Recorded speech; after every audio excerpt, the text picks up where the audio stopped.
എല്ലാവരും കുട്ടിയെ കാണാൻ പോയപ്പോൾ വീട്ടിൽ ഒറ്റയ്ക്കിരിക്കുന്ന ഷാഫി കണ്ട കുട്ടിയെക്കുറിച്ച് ആലോചിക്കുകയായിരുന്നു.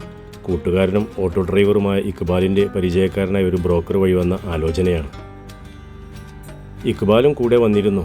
കണ്ടിട്ട് വലിയ കുഴപ്പമൊന്നും തോന്നിയില്ല. അപ്പോൾ വീട്ടുകാരോടൊന്ന് കാണാൻ പറഞ്ഞു. അവിടെ എല്ലാവർക്കും പറ്റിയാൽ അവർ അന്വേഷിക്കാമെന്നാണ് പറഞ്ഞിരിക്കുന്നത്. അതുകൊണ്ടാണ് വീട്ടുകാരെ പറഞ്ഞയച്ചിരിക്കുന്നത്. ഏത് കുട്ടിയെ കണ്ടാലും ഇപ്പോൾ കൂടുതലൊന്നും ആഗ്രഹിക്കാറില്ല.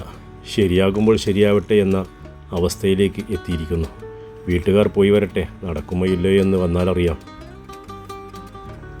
ഒരു വിവാഹബന്ധം ഏർപ്പെടുത്തുമ്പോൾ ഉണ്ടാകുന്ന മാനസികമായ ബുദ്ധിമുട്ടുകൾ ആണുങ്ങളിൽ ചിലർക്ക് മാത്രമാണ് തലവേദനയായി മാറുക. അങ്ങനെ വരുന്നവർക്ക് പിന്നീട് ജീവിതം തന്നെ വെറുത്തു പോകാൻ ഇടവരാറുണ്ട്.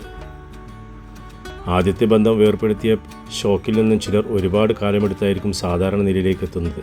ചിലർ സ്വപ്നങ്ങളൊക്കെ ബലി കൊടുക്കാൻ തയ്യാറായാൽ പെട്ടെന്ന് പുതിയ ബന്ധം ശരിയാകുമെന്ന് കരുതും. പക്ഷേ സമാധാനം ഇല്ലാത്തൊരു ജീവിതം നയിക്കേണ്ടി വരുമെന്നത് പിന്നീടായിരിക്കും മനസ്സിലാവുന്നത്.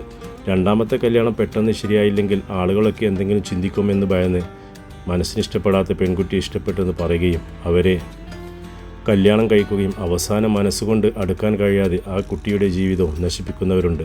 ചില ആൺകുട്ടികൾ ദാമ്പത്യ ജീവിതം എന്നാണ് കിനാവ് കാണാൻ തുടങ്ങിയത് അന്നു മുതൽ ദിവസങ്ങളെണ്ണി കാത്തിരിക്കുന്ന ഒന്നായിരിക്കും. അവർക്ക് മനസ്സിനിഷ്ടപ്പെട്ട പെൺകുട്ടികളെ ലഭിച്ചില്ലെങ്കിൽ പിന്നീട് മുന്നോട്ട് പോകാൻ വലിയ ബുദ്ധിമുട്ട് തന്നെയായിരിക്കും. ഇത്തരം ആളുകളിലേക്ക് വിവാഹ ജീവിതത്തിലെ പരീക്ഷണമെങ്ങാനും ഇറങ്ങിയാൽ അവരുടെ ദുനിയാവ് പിന്നീട് ദുഃഖങ്ങൾ മാത്രം നിറഞ്ഞതായിരിക്കാനാണ് കൂടുതൽ സാധ്യത. ഷാഫി നടന്നു നീങ്ങിക്കൊണ്ടിരിക്കുന്നതും അത്തരം പരീക്ഷണങ്ങൾ മാത്രം വിളഞ്ഞു നിൽക്കുന്ന വയലുകൾക്ക് നടുവിലൂടെയാണ്.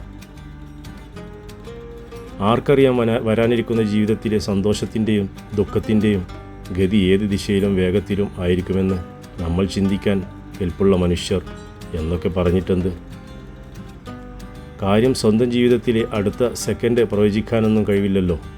ആ ഇരുത്തം പതിവ് പോലെ ആലോചനകൾ തിന്നു തീർത്തുകൊണ്ടിരിക്കുമ്പോഴാണ് മൊബൈലിലേക്ക് ആബിദയുടെ ഭർത്താവ് വിളിക്കുന്നത്.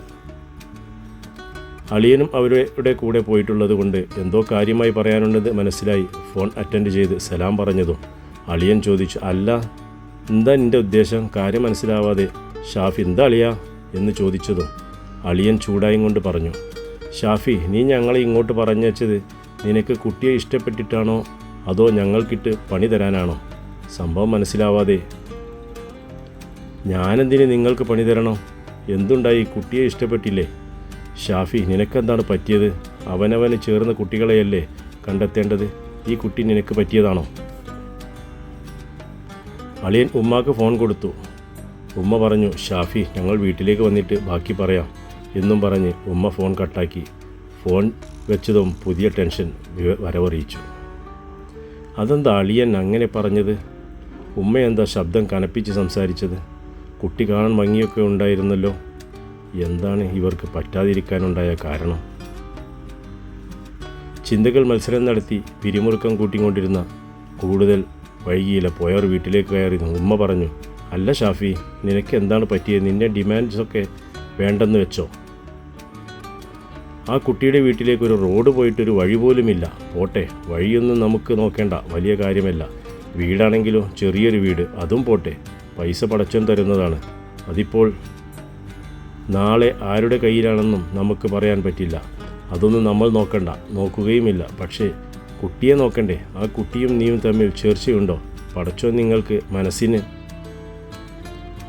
ഇണങ്ങിയ കുട്ടികളെ കണ്ടെത്താൻ അനുമതി തന്നത് നീ മറന്നോ? കല്യാണം ശരിയായില്ലെങ്കിൽ ഏതെങ്കിലും പോയി കെട്ടാൻ നിന്നോട് ഞങ്ങൾ ആരെങ്കിലും പറഞ്ഞിരുന്നോ? അങ്ങനെ കെട്ടിയാൽ നിനക്ക് സമാധാനം കിട്ടുമോ? 2 ദിവസത്തിനുള്ളതിനാണോ ഈ ഭാര്യ എന്ന് പറയുന്നവൾ? ഉമ്മ എനിക്കിഷ്ടപ്പെട്ടിരുന്നു, ഇക്ബാലും കണ്ടതാണ്, അവനോട് ചോദിച്ചു നോക്കൂ. നിങ്ങളിങ്ങനെ പറയാൻ മാത്രം കുട്ടിക്ക് എന്താണ് കുഴപ്പം? ഇനി നിങ്ങൾ കണ്ട കുട്ടിയെ തന്നെയല്ലേ ഞാനും കണ്ടത്? അത് അവരെനിക്ക് വേറെ കുട്ടിയെ മാറ്റി കാണിച്ചോ? ആ വീട്ടിൽ അവർക്ക് ആകെ 2 പെൺകുട്ടികളേ ഉള്ളൂ. ഒന്ന് 7ാം ക്ലാസ്സിലാണ്, പിന്നെ ആരെ മാറ്റി കാണിക്കാനാ?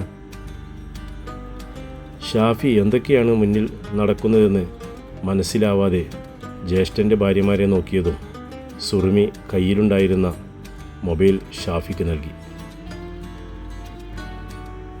പെൺകുട്ടി അറിയാതെ എടുത്ത കുട്ടിയുടെ ആ ഫോട്ടോ മൊബൈലിൽ കണ്ടതും ഷാഫിയുടെ നെഞ്ചിടിപ്പ് കൂടിക്കൊണ്ടിരുന്നു.